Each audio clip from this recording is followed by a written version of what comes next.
Hello, this is Anna Imagination with the Healing Garden. I just did something and I want to share it with you because it did a whole lot of logical release inside my brain. And I went, oh, that's nice. I'm going to break down the ethical psychology for you on trolls and unwanted internet comments.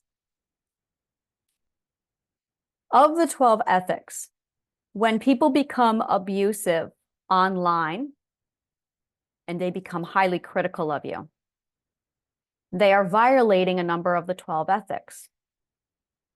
These are people who are first, second, or third, usually third ethic, who lack all of the ethics. They lack accountability, which is the fifth ethic. So they are oblivious to how they affect others. More importantly, they truly believe that they don't matter. And as a result, they think that their words literally have no mass to them.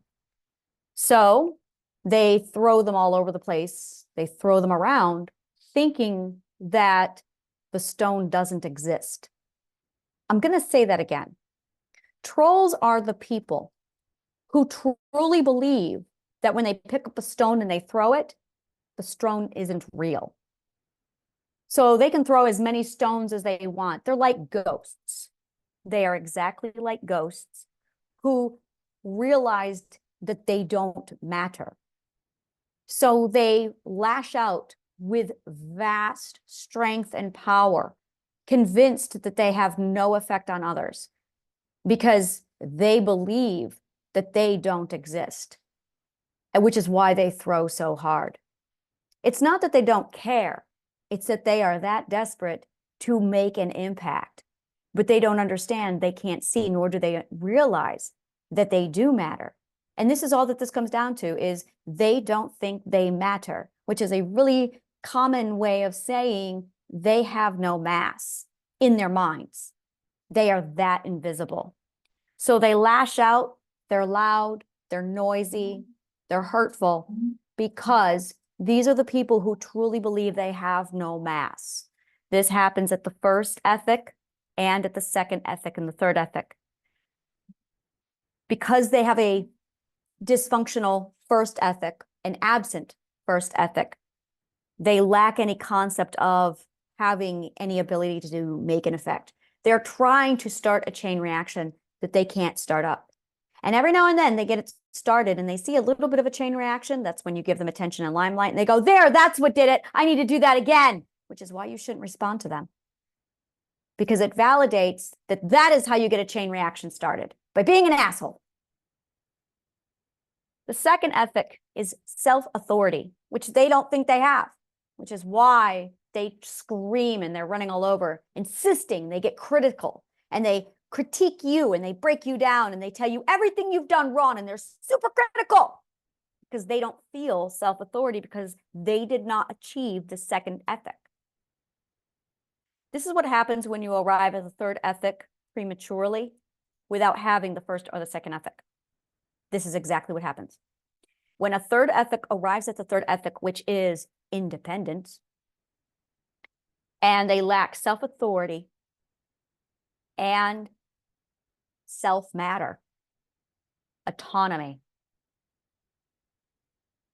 they end up at the third ethic without any concept that they matter, that they can make a difference, that they can even start up a chain reaction. So they're loud, they're hurtful, they're obnoxious, because they do not have the fifth ethic, accountability. They also do not have the fourth ethic, which is self-law, personal boundary. Self-regulation is also the third ethic. They have not yet learned self-regulation. So they do not have self-control. They do not have self-regulation. They do not have personal boundary. All they are is at that third ethic, independence, without self-matter and autonomy, and without self-authority. All they have is one half of the third ethic. That's all they've got. So they're running all over the place. Now, the other thing is they're closed. They are 100% closed. By the way, this is the majority of most narcissists. They are 100% closed. They do not know how to open to receive. They do not know how to be vulnerable because they do not have the second ethic. Not at all. They have no idea. They never even made it into the second trial. This is what happens when you learn the ethics out of order, by the way, which is why I disagree with Dr. Graves' work. It's because Dr. Graves says you have to learn them in order, and you do. He says you can't move them. No, you can't, because we got trolls online. So when you see somebody who is like that, the best thing to do is literally ignore them. Absolutely ignore them. Because what they are seeking is the limelight to validate that they're somebody. But that's not how you get it. To get it, you have to go back to the first ethic. And if you try and tell them that, they're going to argue with you because they don't think there's anything wrong with them. They are not open to receive second ethic. So saying something to somebody like that, not going to do anything. Not going to do anything at all to them.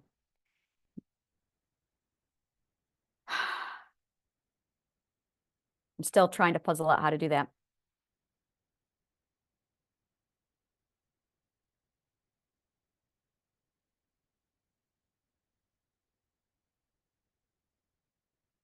This is where intervention really comes in, where a lot of people think intervention.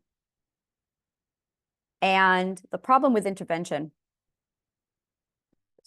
it works. You have to have, it's a perfect storm. It only works if you have the prerequisites. So if it doesn't work, it's because you did not meet all the requirements prior to the intervention. I have to sit down and break down the biology of that. I would love to do that. I'll do that. I will break down what is the catalyst that actually, what are all the prerequisites that are required prior to an intervention. So if you are wanting to do an intervention for somebody, how should you do it? Ooh, I would love to do that. The psychology of an intervention. Yeah, I'll do that. And you can do that with anyone who needs help, anyone who you want to help and direct them and steer them. The big one is they have to be open to receive. You have to get their trust. You have to get their trust, and they have to be open to receive. And honestly, the big group, having 2 people is good. 2 people is good. More than that, and like when you have 10 people, that's where you run the risk of it being dangerous, because that can feel like an attack, which is why you really need to give them implements to make them feel safe. But we're back to, they have to be understood. They have to be understood. And if you don't understand them, this is where an intervention can go really wrong, is you have to be able to understand them. So a lot of preliminary work needs to take place before the intervention. And if you don't prepare properly, it's disastrous for all parties involved. The other thing with intervention is there's this concept of, if they don't change, then throw them away. The person needs love, Ubuntu. The person needs Ubuntu. And that being said, it's very complex psychology in the very, very first stages, pre-ethics, the pre-ethics. When you get into the pre-ethics, there's a lot going on there. And that's where you're really working with. So prior to even stepping into an intervention, you need to know about the pre-ethics. So I'm probably going to be doing a whole thing on how to establish the right environment for the pre-ethics before you can set up the chain reaction.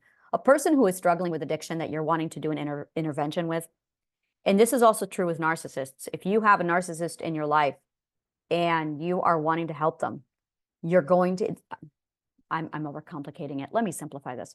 Narcissism is an addiction to control. It's an addiction. Call it for what it really is. Narcissism is 100% an addiction to control. You're dealing with an addiction, which is why you have somebody who flips on a dime. Start looking at the patterns of addiction and compare them to a narcissist. They've got a good side and a bad side.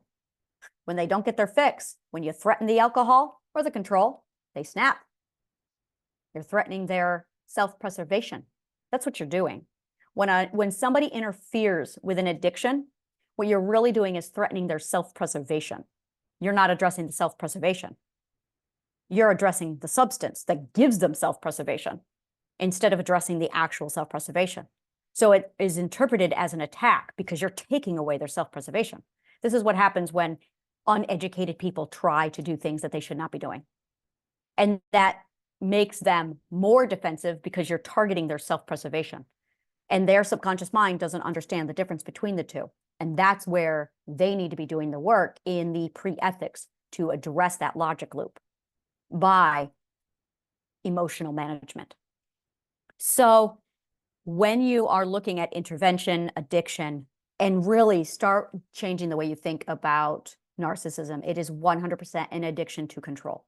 You are dealing with an addict. I hate the word addict. You are dealing with someone who is struggling with addiction.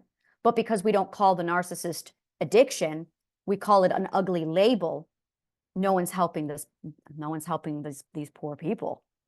And I have a lot of empathy. I have a lot of sympathy for narcissists for this reason, is because they are the neglected addicts of our culture. They are literally the abandoned addiction. It's cruel. And then people are like, well, no wonder why they're assholes, because that's what happens when they are.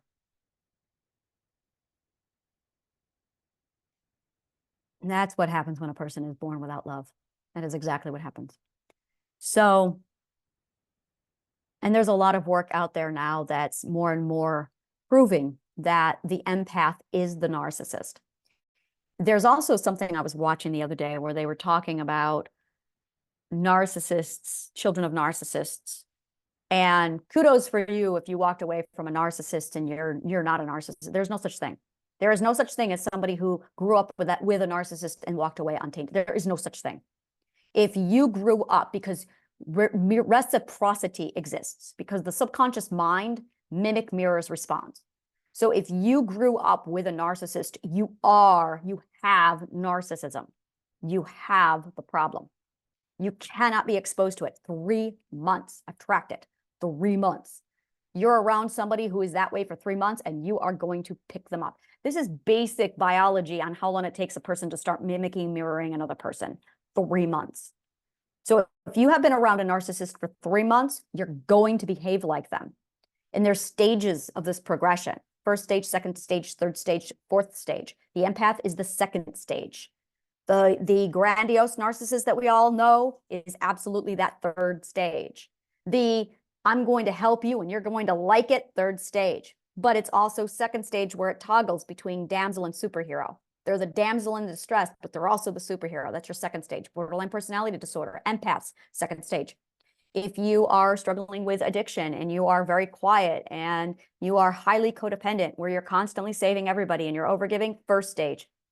It starts off as superhero, and then it's superhero damsel, and then it's damsel. That is the progression. One more time. You're going to have the superhero, and then you're going to have the superhero damsel, and then it's just the damsel. And every one of them has a different level of aggression, depending upon that's going to be a metric on their 12 ethical perspectives.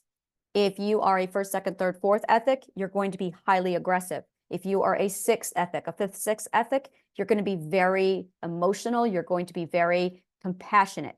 If you are, it doesn't exist past that sixth perspective. It doesn't exist past the sixth perspective. Well, it does. It does. Let me think about that.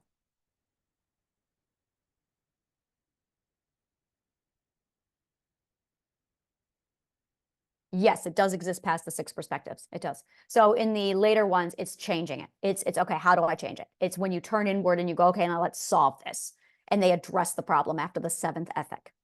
That's where you're like, all right, I got a problem. Let's fix it. But you got to be able to recognize the problem. 100% of narcissism is invisible to the narcissist because it's an addiction. Because it's an addiction. Really wrap your head around it, that narcissism is an addiction to control.